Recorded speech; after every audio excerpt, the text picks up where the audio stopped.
Ladies and gentlemen, please put your hands together for the UK 2025 national champion, Myra. This week on battlechads.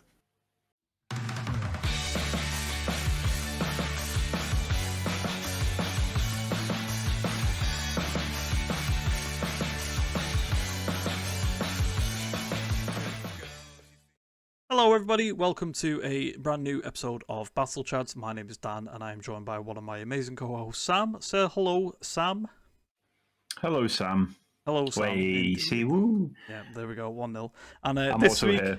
This week we are joined by a dear friend of the podcast who's been on many times, and he tells us how good he is at Magic all the time. Ladies and gentlemen, round of applause for Myra. How are we, Myra? You okay? I'm just at a loss of words on what just happened. Well, spoilers, but I am, after a year full of grinding, I'm back on the PT. Woohoo! So I'm just so excited. Because we had you on the PT. We had you on the podcast a couple of weeks ago now, and we were sort of talking about your accomplishments. You know, you were qualified for the next two RCs that were coming up. You qualified for Arena Champs. You qualified for the Axion Invitational as well. And now here we are after the Axion Invitational. And we're talking about the massive success that you had in that, in winning that and securing PT slot for Lauren in the end of January, I believe it is. So again, massive congratulations. How was your Axion event? It was good. It was very good. But it was a roller coaster of emotions, honestly. That's just the best way to describe it, because I can remember super vividly, but like I was undefeated and I get pared down during the Swiss twice and I lose both the pair downs, and that's just not a great place to be. But like, fortunately, because my opponent,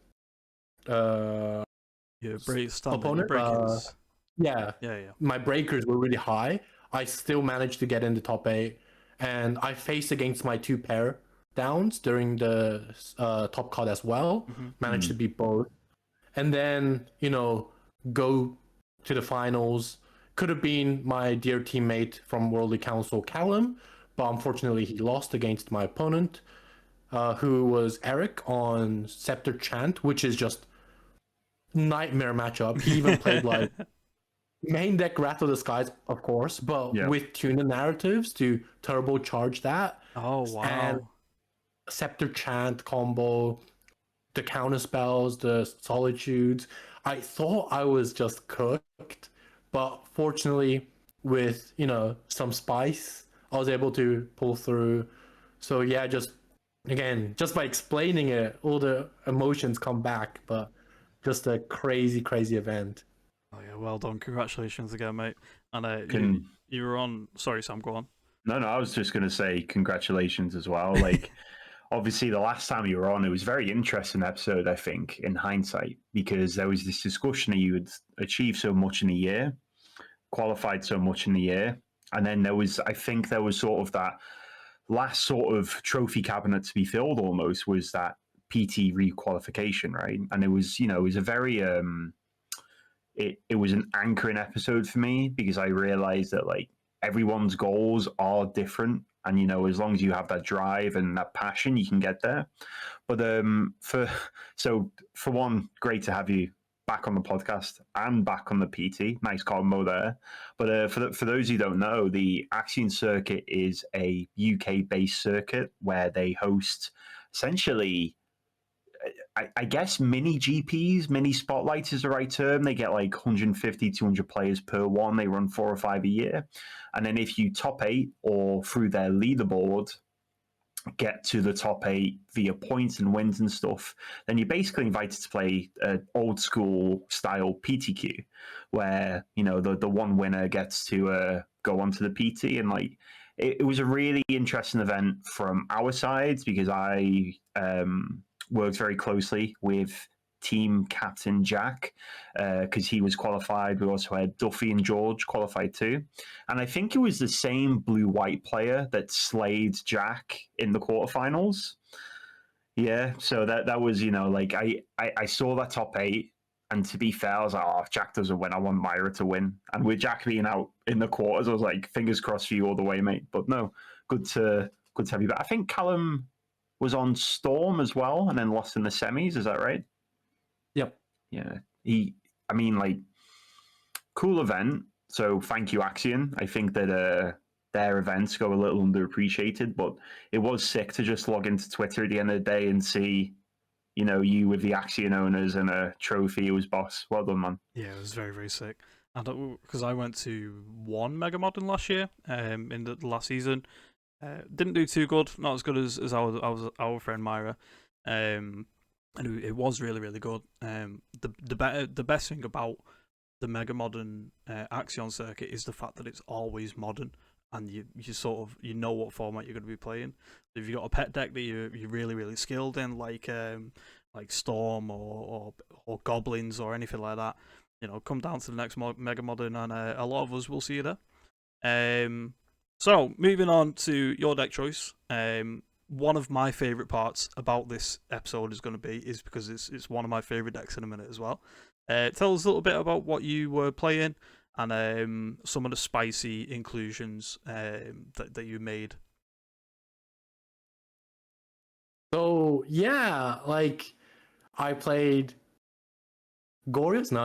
I played 4 main deck weapons of manufacturing affinity. So I call it weapons affinity. Mm-hmm. And I remember right after I finished the event, I was walking home with all my prizes and everything, and I get a message from you, Dan, saying, what did you play? What's the spike? So yeah, I would say right now it's one of the most dominant decks that's defining Modern at the moment. Mm-hmm.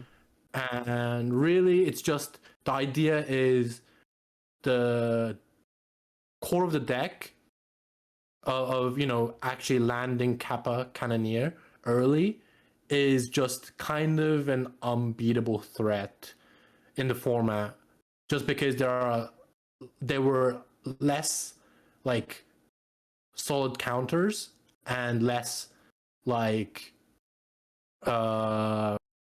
subtleties of the format, and the format was more board centric or it was combo centric. It was one of those two, and Kappa just kind of lined up really well against the two, because against the board centric deck you can pressure them in a really, really distinct way where their solitudes basically can't answer it.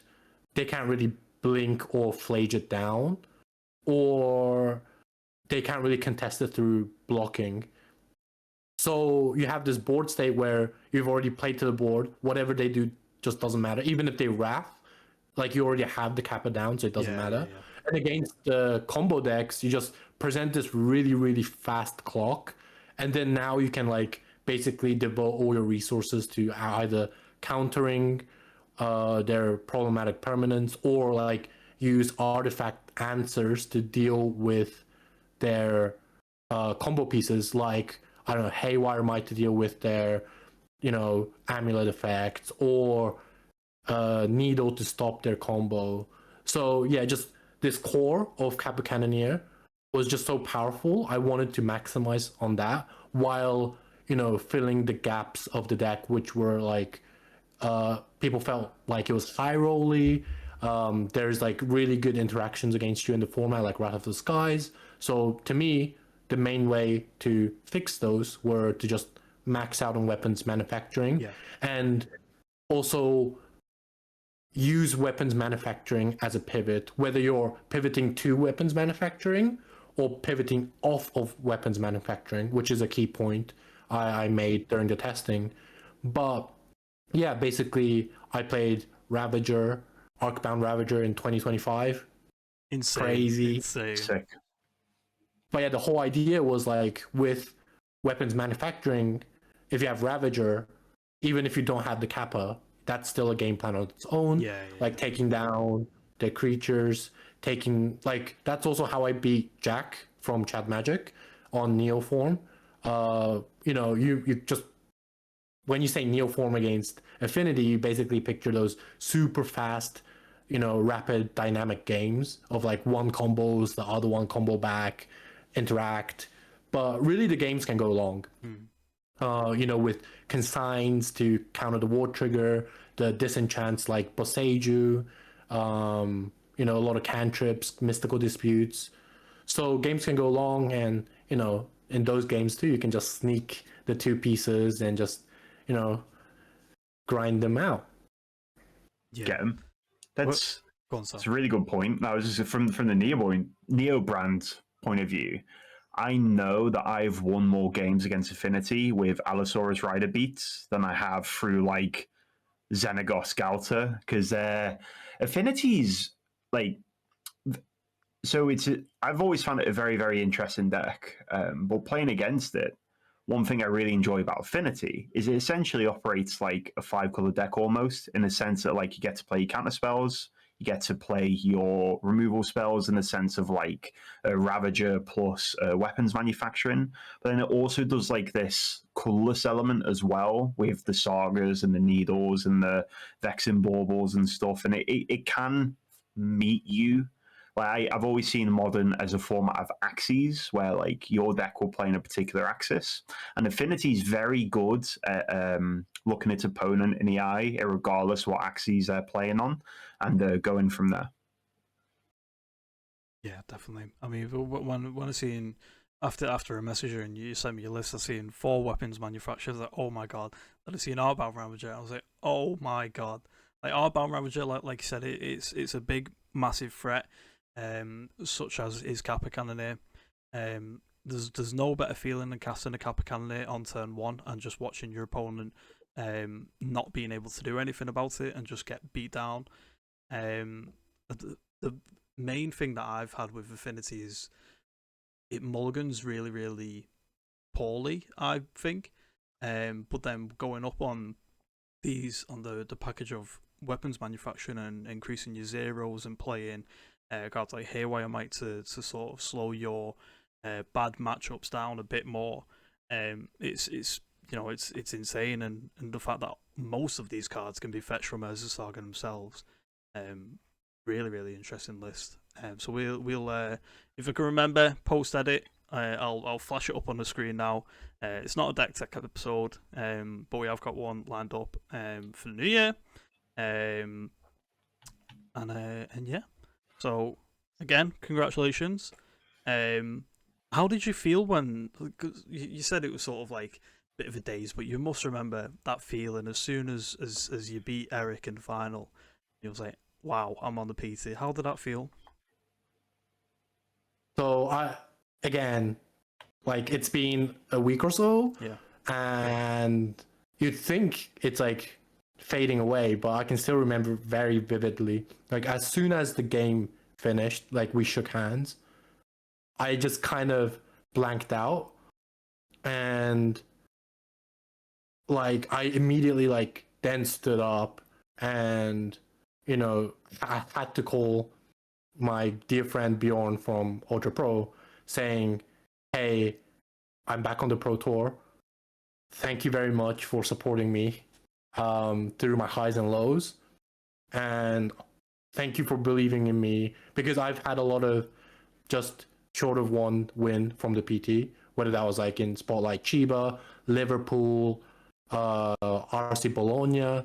So at a certain point, if you zoom out and look back in throughout the year, it was a good year. Like I was blessed by the teammates and friendships I've made, like yourselves. I was blessed by the environment I was in. I was blessed by even the amount of tournaments I was able to play, and even the results were like very solid.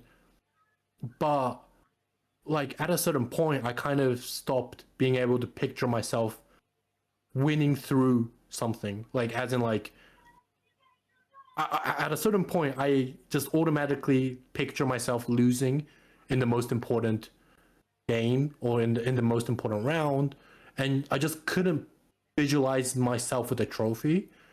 So yeah, like it was just a loss of emotions, lots of emotions, loss of words, dream come true. And when I actually got the hold of that trophy, I think that's when it really, really hit to me that like even, I could win something, kind of. Yeah, definitely. Definitely. And like, it's very, I mean, like, I personally don't think anyone deserves anything in Magic the Gathering, but you definitely deserve to go back to the Pro Tour. The grind and effort that we've seen from yourself is unbelievable. And like, I think it's a very important thing to touch upon there, if you don't mind, that you, in hindsight, you had a good year, but like, obviously we were all at Liverpool. You crushed me in Bologna, which I still haven't forgotten, by the way, Myra. Thank you very much. But going through, it's tricky, and you can do well, but one thing about Magic is it's in steps. So the person who does really well, they're a different, like if you see like a set of stairs, there's definitely a couple of steps between doing really well and not quite making it, right? It's quite a brutal gap. Yeah. And like, what advice would you have for someone who, because when you hit that brick wall, it's really, really tough. And you were one win 3 times away from a PT invite. What advice would you have for somebody who's hit their own brick wall and is struggling to get through that? Yeah, so my biggest advice is enjoy the process. If you don't enjoy the process, I think there will be a point where you'll hit a brick wall and you'll kind of crumble. And enjoying the process just means that every time you hit a brick wall, you are motivated to stand back up. Whether that's thanks to your friends supporting you, whether that's, the sense of drive, whether it's a combination of both, which in my case was, it's just enjoying the process, enjoying the steps. I'll just say that that's just something, nothing will ever come close to really guiding you through what can be a really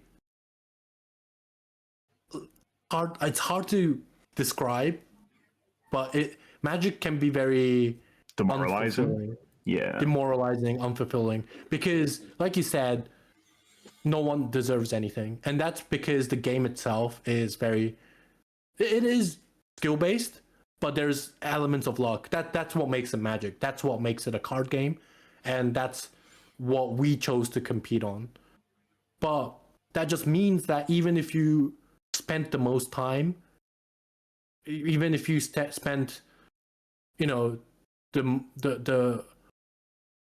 let's say like time, effort, motivation in prepping for an event, you can easily go 0-3 drop. That's just the reality of grinding. That's just the reality of competitive Magic. Yeah. And you in your mind know that that's what you signed up for, but it's really hard to digest that when you're actually facing those.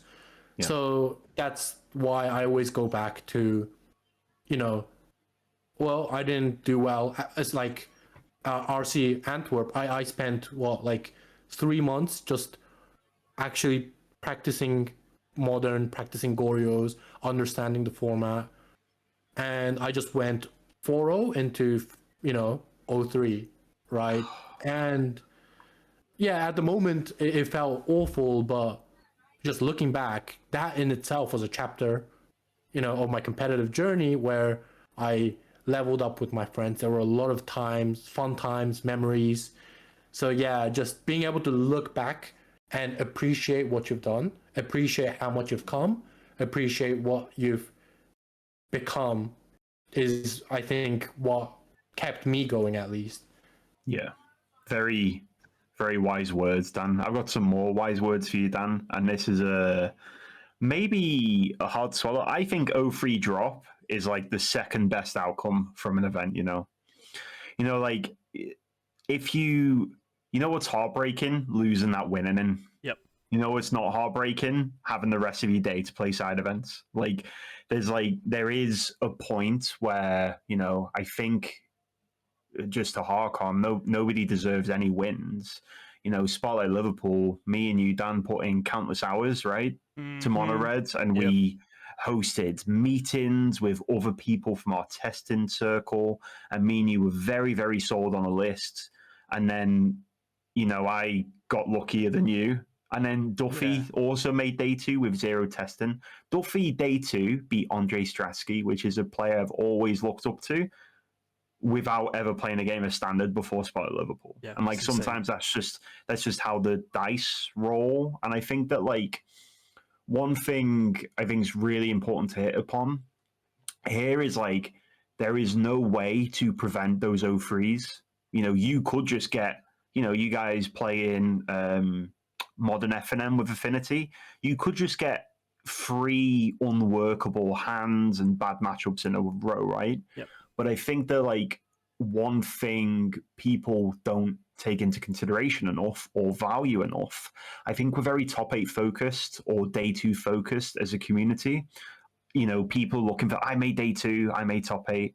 But one thing that's, like, I've learned this year, and I'd like to share with you guys, see if you agree, is consistency is super important as well, right? If you are just shy of making it every time, then at some point it will line up in your favor and you will get there.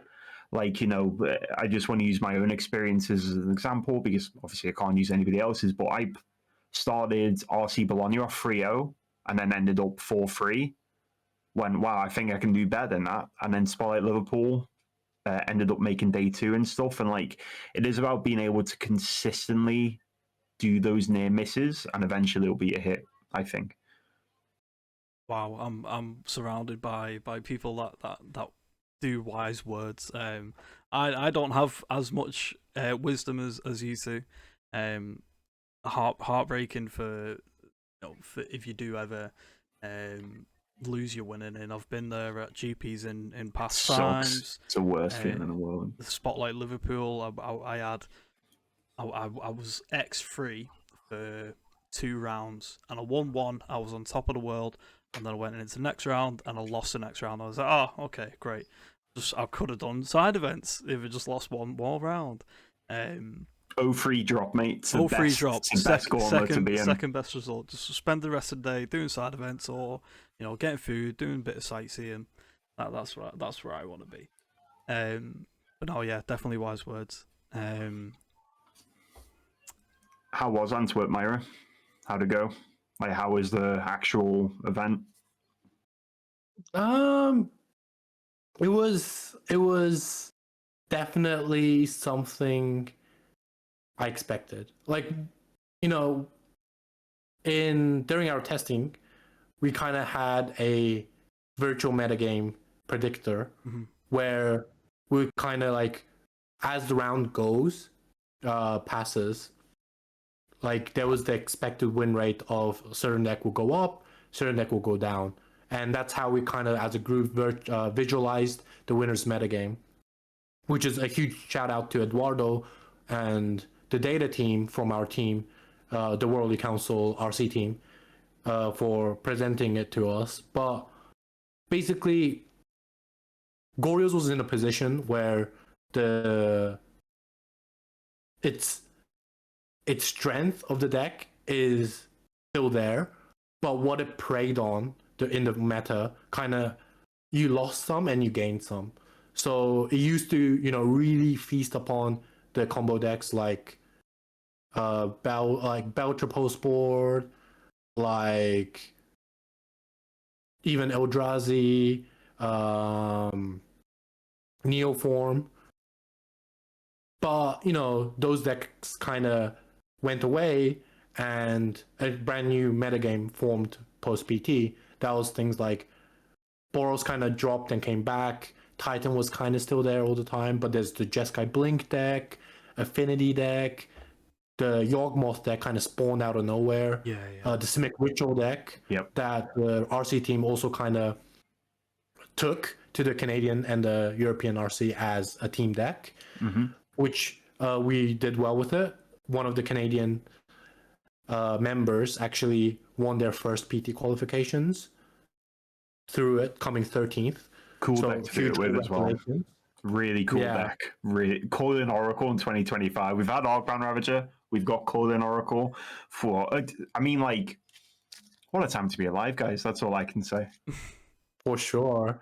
But, you know, we expected these decks to be on the rise. And basically the idea was the more earlier rounds you would win, the more rounds you would stay in the XO bracket, the deeper your tournament runs go, you would face against those decks that's in the winners metagame. So that would be like Affinity, Ritual, and Yawgmoth. So I kind of got what I deserved. Like, I went 4-0, beating Eldrazi decks, beating Neoform. And then I just got paired into back-to-back, like, Ritual, Affinity, Yawgmoth. So that, I kind of expected I would lose against those matchups. I'll win against the other ones. But, during the event, it was really hard to swallow because I didn't play against any Amulet. I didn't play against any Boros. I didn't play against any Jeskai.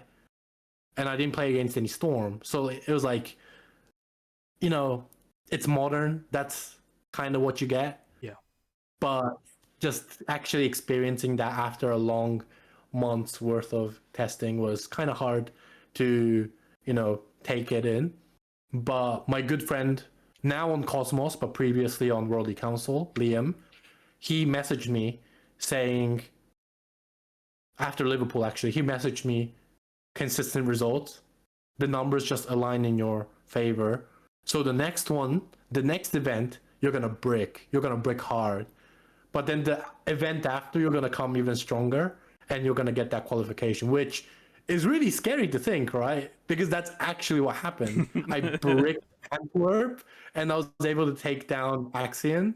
So, yeah, I guess thank you, Liam, for believing in me. And yeah. I love that.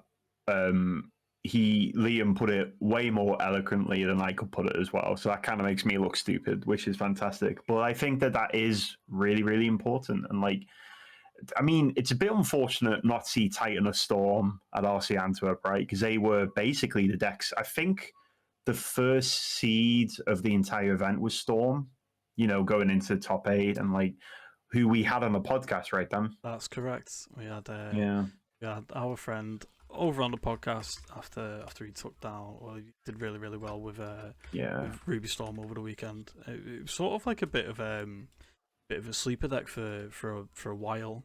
It was here or there. It was in the challenges, and we've seen it come back, and it did really, really well at Antwerp. So great episode as well. It's great because I'm not in it, so there's no pointless wise words. I was saying to Josh that would have been your episode, because when I think of you, I think of a Storm player. Sam's not even here to talk to another Storm player about Storm. Yeah, I wouldn't call myself much of a Storm player, to be fair, but I think really what was the gap between Antwerp and the Axion Envy? It was 2 weeks. Sure. So how was Affinity also on your testing card for Antwerp, or did you just how did that work out? So on the team, during the post PT pre-RC period, that's when we really kicked off the RC testing with Team Worldly Council. But every week, especially after an RC from the other regions, whether they were America, South America, we would get those data in, and the data analysis would kind of point at win rates, point at trends. And Affinity was kind of that deck that was always winning. Unfortunately, the matchup against Amulet Titan is kind of poor. Structurally, really hard to fix as well. So that was kind of the, opposite of appeal. That was kind of the killer in actually choosing Affinity. But Affinity was just always a deck that was winning solidly, which is weird because we always thought like, oh, but Affinity is like a high rolly deck. You win game one and you lose the several games. Yeah. So post PT, post RC, we did a debrief, and we kind of covered that Affinity is probably something we should have delved in more. And as a group, we had a few players here and there testing Affinity, but kind of went off it. So we didn't really sit through and just innovate it, actually tune the deck list and stuff. So after the debrief, I went to Jaime from Team Grindstones, shout out to them, and I went to Dawson from Team Rampant Growth to chat about Affinity, their takes, their thoughts, because they've been like testing Affinity quite a lot and they were putting like success with it. So my starting point of the testing was, I think Affinity is kind of a sleeper deck. It can be refined even more, and it lines up really well into the MV meta that I expected, which was like there's gonna be the Eldrazi-ish decks by some players, but mainly it's gonna be the Blink decks, it's gonna be the Goryo decks, and there's gonna be Amulet, like 3 or 4 players on Amulet. But yeah, I basically kind of expected Energy, Blink, and then the combo decks to try and beat up on them, whether that's Storm, Titan, Eldrazi. So I just looked at that meta saying, I think Affinity looks very good into that meta. So I sat through, talked to a lot of the friends, teammates, my data analyst, shout out to Put It In, and I just grinded a lot of challenges on my alt account and kind of refined it from there. On the alt account, love it. Yeah, we're not going to ask for the alt account tag. Don't worry.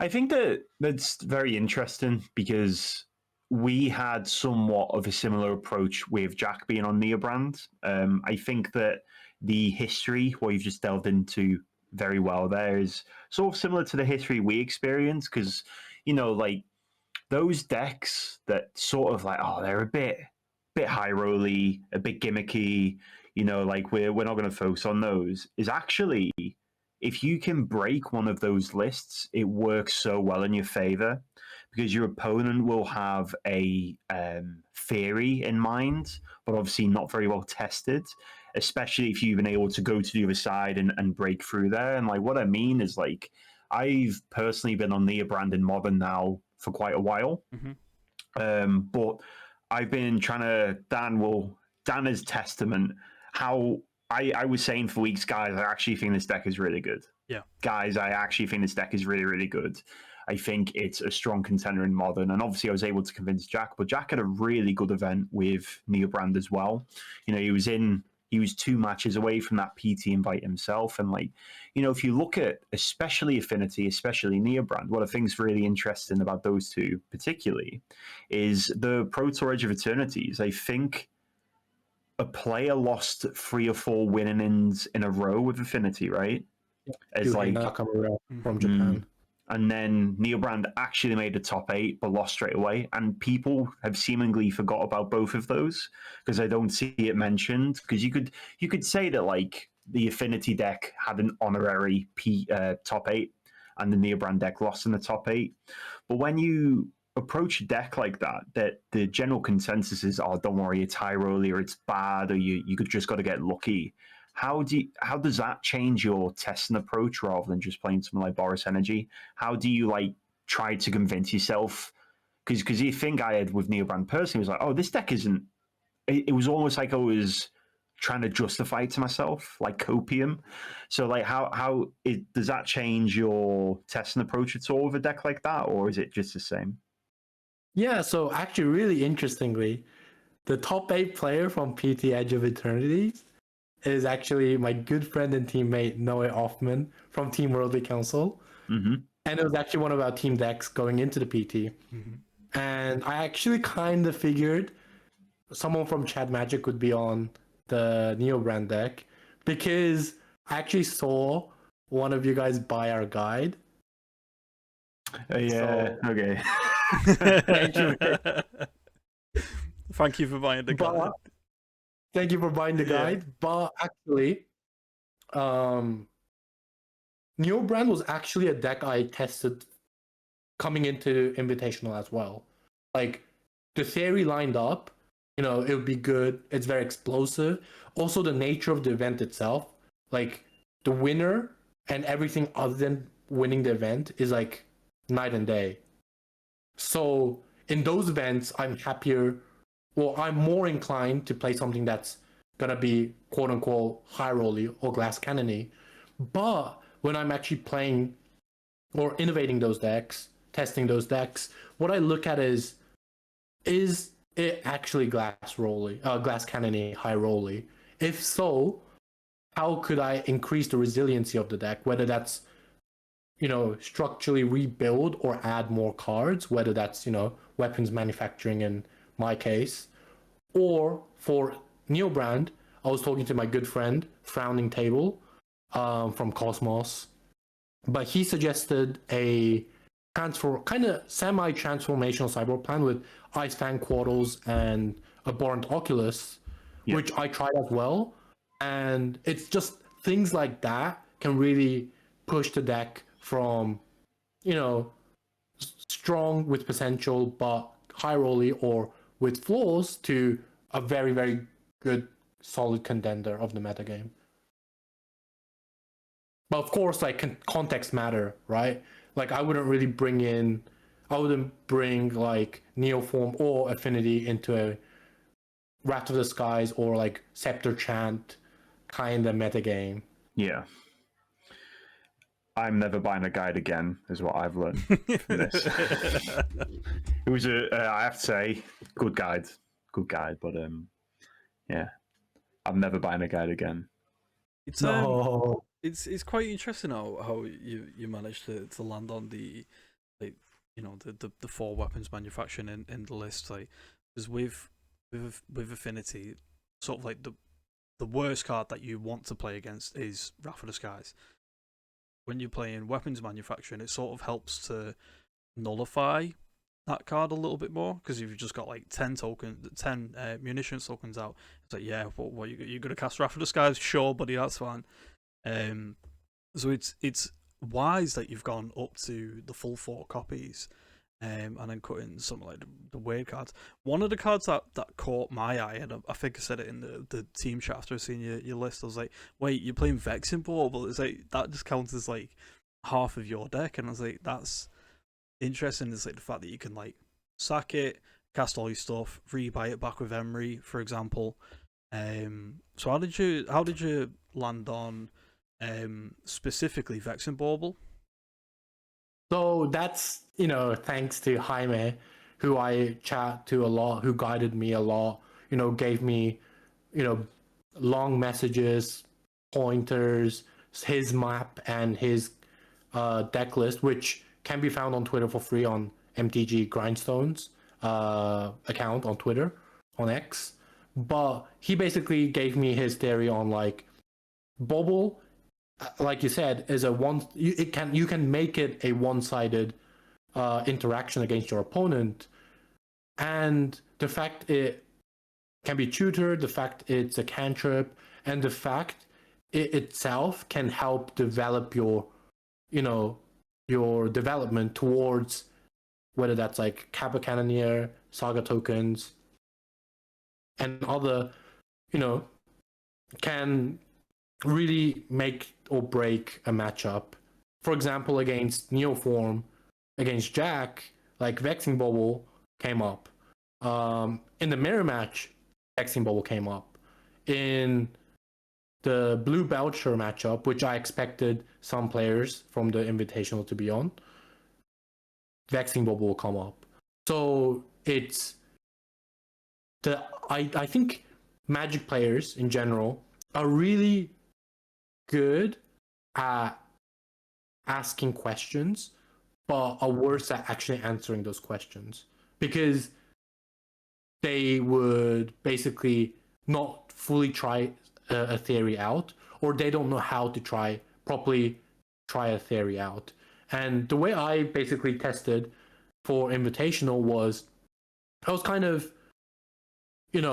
not working with a team. Like Worldly Council, RC team finished their RC prep. There were a few members in the team that was also playing the Invitational, like Leo, who played Amulet, was on the RC team. Callum also.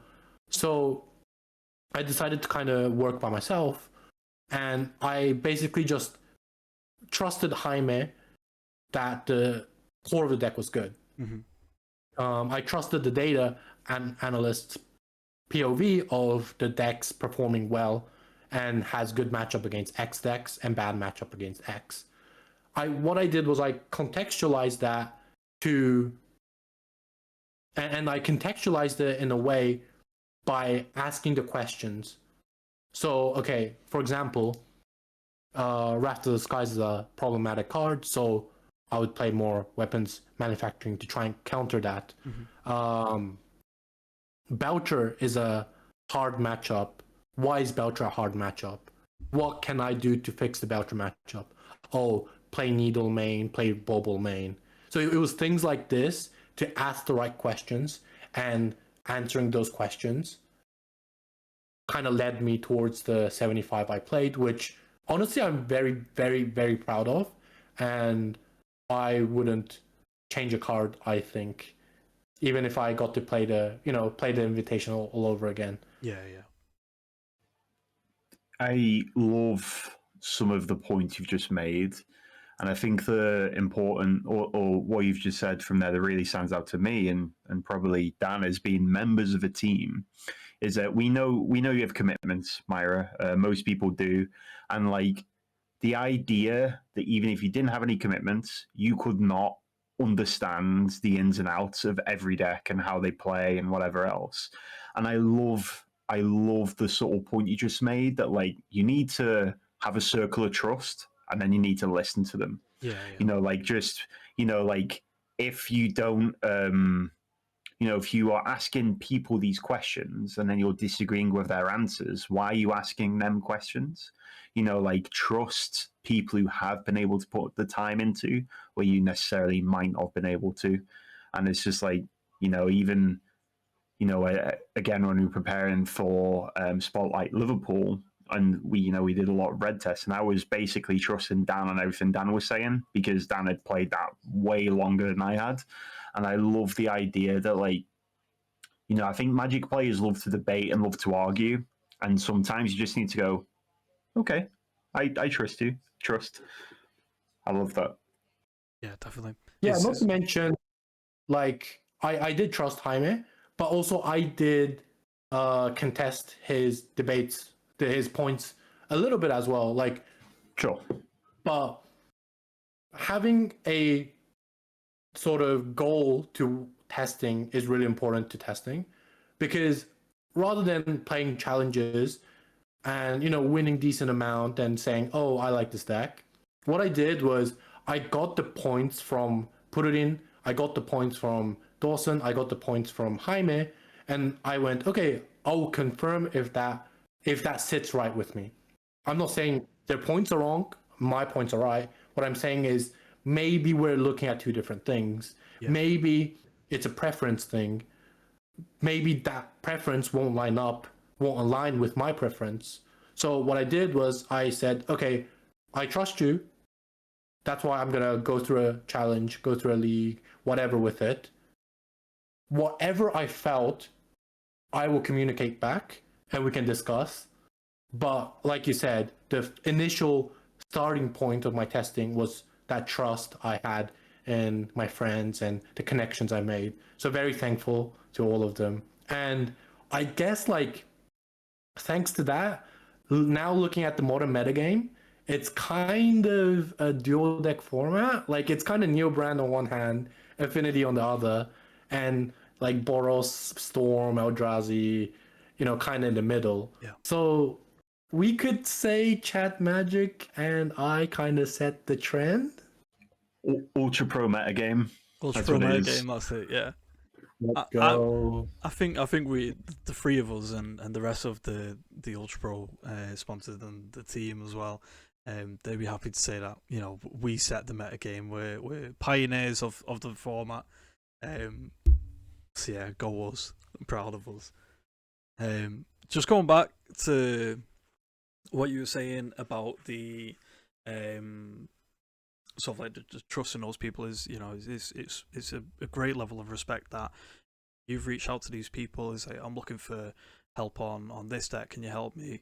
And then a lot of the times, what I've done in the past is if someone's suggested for me to try something, I've just dismissed it and be like, no, I'm not trying it. I don't agree with it in the slightest. But after hearing that, I do need to sort of take a page from your book and you know, sit back, listen to the reasons as to why I should be testing it, and then play it a bit more. So from your list, I pretty much copied it. I'm playing 72 out of 75 or something like that. But I've swapped the Vex and Bauble for an Aether Spellbomb because I've been really impressed with that in my testing. But I do think I need to sit down and test it more in a way. But you know, just going back to what you were saying about trusting someone, and what Sam said is having that sort of close circle, whether it be a team or just a group of friends that you sit at a pub table or at your local F&M and just talking through decks, playing them, and taking on board what they say is really, really important when you want to be successful in Magic. Yeah, like I would say also understanding the type of player you are, Yeah, and the type of teammate you are is really important, because for me, I don't consider myself a genius. Like my technical play has a lot of work to be made. When I'm tackling a brand new format, when I'm tackling limited, when I'm tackling a brand new deck, I will have holes that, you know, other players may not have. And I believe that comes from my background as a player, where I kind of jumped into the competitive scene in 2022, you know, playing Pioneer, and I've just been grinding the RC circuits, not really playing limited. So my fundamentals of the game is probably lacking compared to a lot of other players. But that's also like the flip side of my strength as a player, which is I'm able to take in like points, discussions, and ideas of others, and I'm able to synthesize it in a way that works for me and in a way that works for my teammates. yeah. So that's my strength as a player. So whenever I think to myself, or whenever I, you know, test or talk to other players, I have the sense of I'm a student of the game, so I will take all the advice given and try and make like a creative solution that way. But I believe like to a different degree, it can apply to other players as well. I just think that applies to me a lot more because of my fundamentals of the game being more lackluster than other players. But yeah, definitely just, I think, being humble, trusting your teammates, taking in advice, reflecting, these are really key if you really want to level up your game. Yeah. Definitely. I love I just love the idea that, you know, like secretly as well, we've all been saying if you want to get better, surround yourself with better, you know, have a support network around you. Like, you know, I think as a team, we've had our best year, Dan, not even close. It's been our best year. And like, you know, if you're looking at, it's because we've been supporting each other and helping each other through that year. Yep. And like, you know, it's actually very strange to hear you say that you're not a genius, Myra, because every time we have you on, it's for another qualification or another win or something like that. But I think that that's actually something that people need to sort of witness and see, that like you can't do everything yourself. You really, really can't. And like you do need that support network. I mean, like I'm awfully hard on myself about my scale of play and ability to play. And then like I think about it, and so I've actually told myself 1 year ago I'd start doing this competitively. So I've been doing it for like just over a year now. Mm-hmm. And like these things take time. Magic's a hard game, really hard game. And like just be a little easier on yourself, guys. Yeah, that's definitely. a good bit of advice. But surround yourself with better. That's how you get better. Yeah. Also, in order to surround yourself with better players, I believe like one thing that I myself try and strive to do every time I get to work with others, but I believe something that other people can do as well is when you're looking to surround yourself with good players, good people, good members of the community, I think it's really important to actively work on becoming a good team member that other people would want to help you. You know, Yeah. like Magic and the community in general is really, you can't just take, you have to give back. So first, I think you have to be a type of person that someone else would want to help you. And I believe that comes by helping others as well when they're in need, and, you know, trusting them, supporting them through their highs and lows. So yeah, I think a lot of people want to be in good teams. A lot of people want to surround themselves with good people, good players. But it's also important that, if you're doing that, you have to strive to become a good member to the team. Yeah. That's where we've been going wrong, Dan, I think. No. Yes, No, yes. It's a good point. It's a really good point. You can't just be there to absorb. You can't just take. It is a give and take relationship. Yeah. That's it. Well, that's going to be one of my New Year's resolutions, I think. Give back a little more, but my head is so full of wisdom. What we were talking briefly just before we started recording. What's your year next year? Looks pretty hectic, right? Yeah. So, wow. Right now, you know, it's the holidays. I get to relax a little. But then from the New Year's onwards, it's Spotlight Series Leon in beginning of January. And then end of January, it's Proto Richmond. And then mid February, like 2-3 weeks after the PT, there's going to be Arena Championships 11, which is also standard. And then there's going to be RC in Turin, also standard, and the end of March. And yeah, so that's within the span of 3 months for like premier events, as well as Prague coming up afterwards. There's going to be London, I'm pretty sure. But yeah, just back to back standard premier events coming up. Yeah, it's insane. It's still wild that you've you put into work and you've qualified for all these events, and I'm just sat here like a little Timmy that can't even 3-0 an FNM. It's the caliber from you two. It's insane. I found it easier day 2 in Spotlight Liverpool than I would 4-0 in an FNM. Genuinely, 4-0 in an FNM is really hard. Making a top 8 or making a day 2 is and I know that sounds really silly to say, but going XO, you have to get lucky, you know, and to go X2, you just have to play well. You know what I mean? I'm only saying that because I haven't XO'd an FNM in a year. I free wand every single FNM I've ever played in. It's a running joke, but my aim next year is to continue free wanting.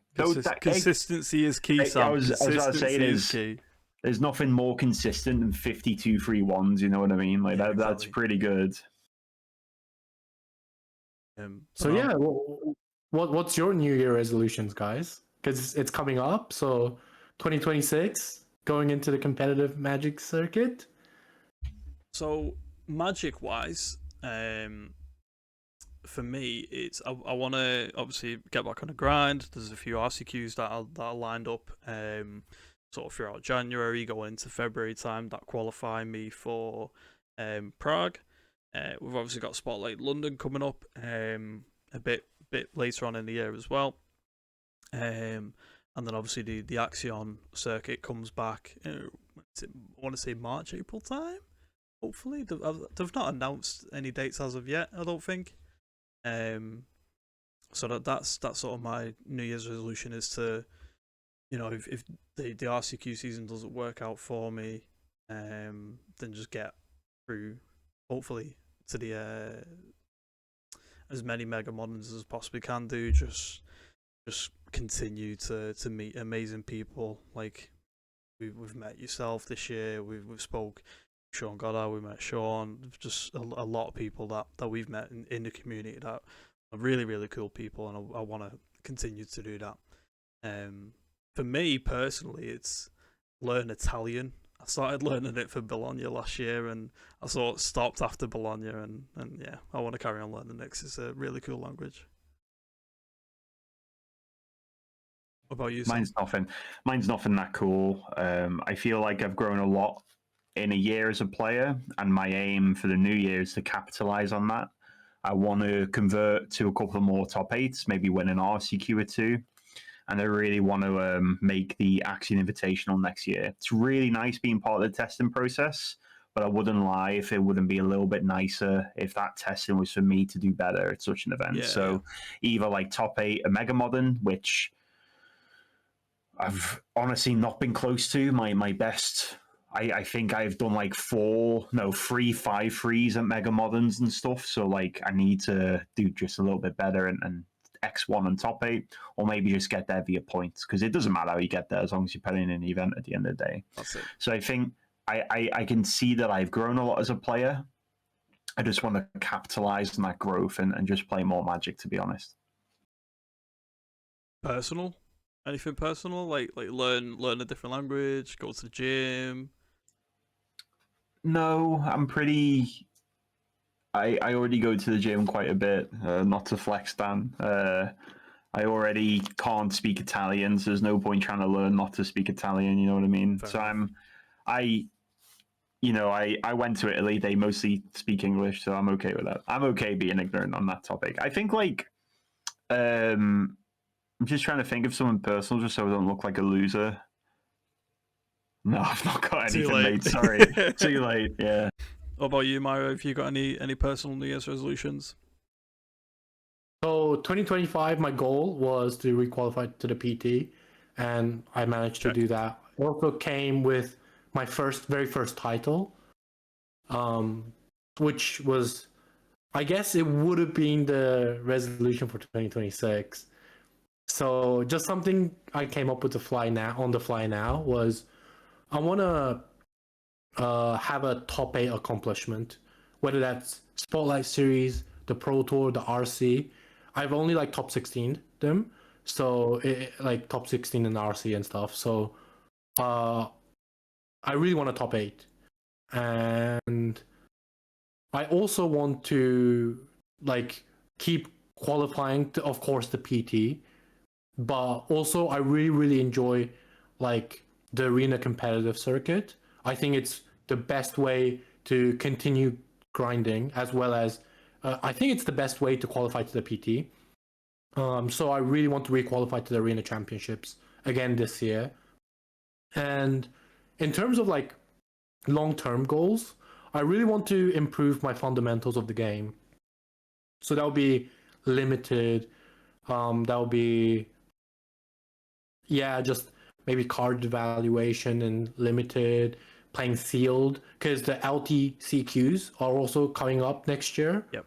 That's the limited Pro Tour qualification qualifiers. So I want to get better at limited for that. So that will be my long-term goal. And personal one, I'll probably just head to the gym more. Unfortunately, like this year has been like a complete grind fest where I would go to a different European country each month to play a different event. So I went to Madrid, Switzerland, UK a bunch. I went to Bologna a bunch. So like I've had plenty of great food. So I need to pay the cost, you know. Gotta get back into shape. Yeah. Get back into battling form. Oh, sweet. Well, I think that is as much wisdom as I can take for one night. Sam, Myra, have either of you two got anything else that you want to add before we wrap up the episode? Yes, we sort of hinted before at the UltraPRO metagame the Moderns developed into, and I think that's a fantastic segue to shout out our wonderful sponsors over at UltraPRO. I'm gonna run with this because Dan never lets me do this, so I'm gonna do the sponsored segment. So as you can see, Myra and Chad Magic Team, and in lieu, the Battle Chads podcast is sponsored by UltraPRO. They create genuinely really beautiful ways to protect your card sleeves at competitive events. I'm currently on like these winter Bob Ross ones, and I've single-handedly had a lot of compliments on them. So they've just done a bunch of video game crossovers as well. So like Doom, Oblivion. Have you on cue? There we go. But yeah, their current brand of sleeves, Apex sleeves, are really, really good. Everybody have recommended them to, really enjoys using them. And I think the white bordered sleeves actually go pretty hard. I think that's really cool. Not enough companies do it, but UltraPRO, thank you very much. We love being sponsored. Looking forward to working with you next year, and see how it goes. Was that okay, Dan? Was that an all right ad read? Yeah, it was all right. No, it was really, really 6 good. out of 10. Really good. I give it a 9 out of 10, Sam. A 9 out of 10. Wow. Seriously though, genuinely really good stuff. Apex sleeves are really cool. The Bob Ross selection's my personal favorite at the moment. Yeah, like even the mention on the whiteboarded, like super nice. A lot of my teammates that also play Lorcana, they love the Apex sleeves because when they ink down cards and flip it over, like the whiteboarded makes it easier to spot like how many inks you have when they're like on top of each other and stuff. So yeah, just even outside of Magic, like go get them for your Riftbound tournaments, your Lorcana events, like genuinely the best ones on the market. Yeah, couldn't agree more. Thank you very much, UltraPRO. We really appreciate all of the support they've given us over 2025, and we look forward to working with you through to 2026 and beyond. Does that mean that I get to do the outro, Sam? Can I do a little shout out? Yeah, absolutely. Yeah, sorry. Yeah, go on. Take it away, Myra. Like Sam mentioned, shout outs to UltraPRO. Also, shout outs to Team Worldly Council. Without them, like not even just as a player, as a person, I felt like I grew a lot of fun memories, a lot of growth from them, a lot of wisdom and fun moments. So genuinely the best community and the best team I could ever hope for. So thank you very much, and give them a follow. Like all their like posts for the PT prep in the testing house, outside the testing house, go-karting, dinner. You don't want to miss that. Just it's about playing the game, but also about gathering around the world. And I really think the team really embodies that a lot. So shout out and give Team Worldly Council a follow on X. And also, I post quite a lot of deck lists and articles a lot, whether that's in Japanese or English. So please give me a follow on X. I'm trying to work hard. I'm trying to, make more content for the community. So it would be really appreciated if you can give me a follow.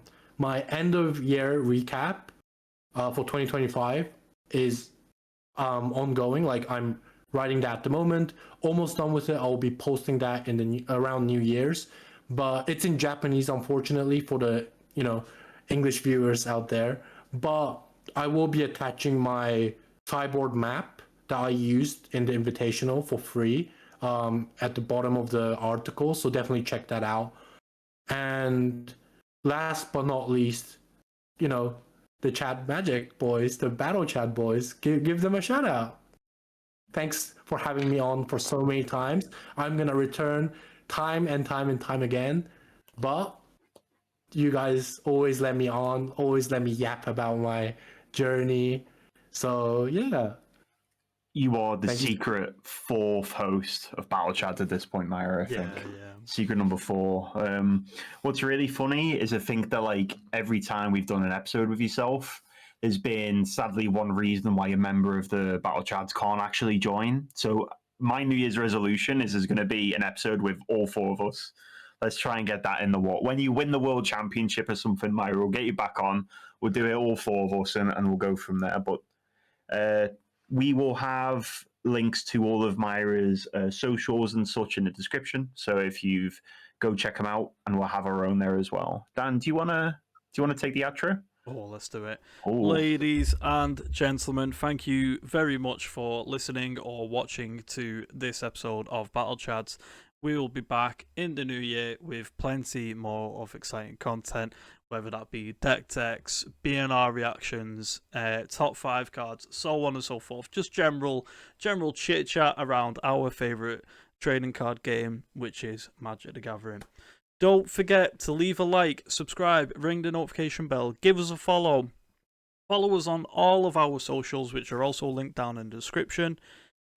Special massive thank you to UltraPRO once again for supporting us throughout the year, and Myra, an even bigger thank you to yourself for coming on to the podcast once again. We look forward to seeing how you get on in PT Lorwyn. We look forward to seeing how you get on in Arena Championships. I just want my Twitter feed to be full of good news from you this year, Myra. That's all I want. Sorry, X feed, not Twitter feed. I always keep doing that. Other than that, ladies and gentlemen, thank you again for watching. We will see you all soon. Bye, everyone.